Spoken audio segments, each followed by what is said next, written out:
Assalamualaikum warahmatullahi wabarakatuh. Perkenalkan, nama saya Balkis Nur Aini. Di sini saya akan menerangkan mengenai sistem pendidikan di Finlandia. Yang pertama ada sejarah singkat negara Finlandia. Revolusi sistem pendidikan Finlandia dalam Mahmud tahun 2013 memulai sejak tahun 1968. Ketika pemerintah memutuskan untuk menghapus sistem pendidikan berjenjang dan menggantikannya dengan sistem pendidikan wajib dasar nasional 9 tahun. PSS merupakan sistem pendidikan yang mengutamakan pendidikan berjenjang bagi seluruh siswa.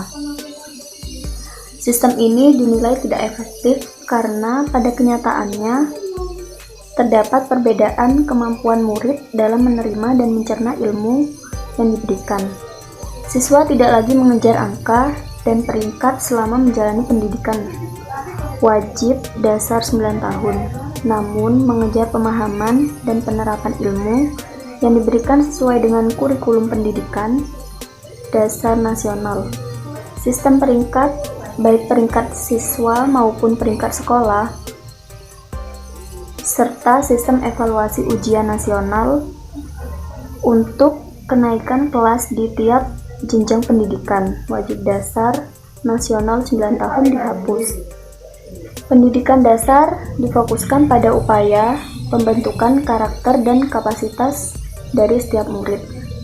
Yang kedua ada sistem pendidikan negara Finlandia. Sistem pendidikan di Finlandia memiliki tujuan utama untuk mewujudkan high level education for all. Guru di Finlandia harus memiliki gelar master dan mengajar dengan menggunakan berbagai metode pembelajaran kooperatif. Mengajar dengan menggunakan berbagai metode pembelajaran kooperatif. Finlandia sangat menghargai hasil kerja para guru, sehingga gaji guru di Finlandia lebih dari 40 juta per bulan. Pendidikan di Finlandia jarang mengganti kurikulum pendidikan. Perencanaan kurikulum adalah tanggung jawab guru serta pendidikannya. Pemerintah kota bukan pemerintah pusat. Peserta didik di Finlandia memiliki jam belajar yang relatif singkat di sekolah. Mereka tidak dibebani dengan banyak pekerjaan rumah, ujian standar bertaruhan tinggi, dan tidak ada sistem ranking. Pembiayaan pendidikan di Finlandia dari jenjang sekolah dasar hingga pendidikan tinggi dan pendidikan orang dewasa hampir sepenuhnya dengan sumber publik. Dalam sistem pendidikan global terdapat GERM yang berfungsi sebagai acuan bagi setiap negara dalam menjalankan sistem pendidikan. GERM berfungsi untuk mengukur tingkat keberhasilan sistem pendidikan di suatu negara.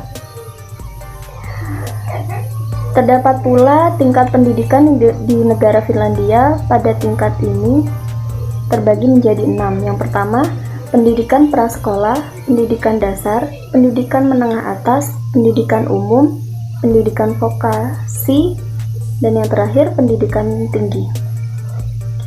Adapun keunggulan sistem pendidikan di negara Finlandia ini seperti sistem pendidikan dengan kesetaraan serta keadilan bagi seluruh masyarakat.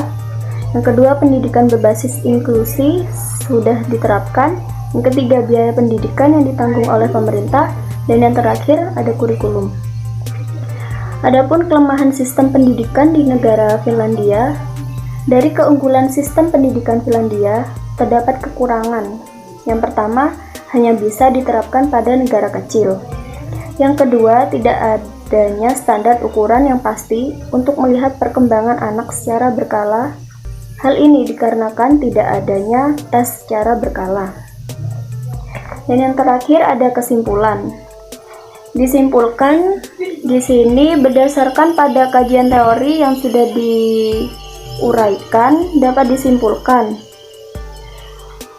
mengenai sistem pendidikan di Finlandia. Yang pertama, sistem pendidikan di Finlandia bersifat fleksibel, memudahkan seluruh komponen pendidikan untuk mengembang metode serta teknik mengajar dan memacu peserta didik untuk lebih leluasa dalam memahami pengetahuan. Yang kedua, pendidikan secara menyeluruh untuk semua, bantuan pendidikan secara finansial oleh pemerintah, serta tidak dipungut biaya dalam belajar. Yang ketiga, pendidikan berbasis inklusi. Peserta didik dengan berkebutuhan khusus tetap mendapatkan pendidikan yang sama dan bantuan yang sama oleh pemerintah maupun komponen-komponen pendidikan. Yang keempat, ada pekerjaan sebagai pendidik yang sangat dihargai dan memiliki seleksi yang baik, membuat kinerja mengajar dianggap baik. Dan yang terakhir, terkenal dengan hasil riset yang banyak dilakukan oleh peserta didik serta komponen lainnya, membuat pengetahuan dan mengalami perkembangan.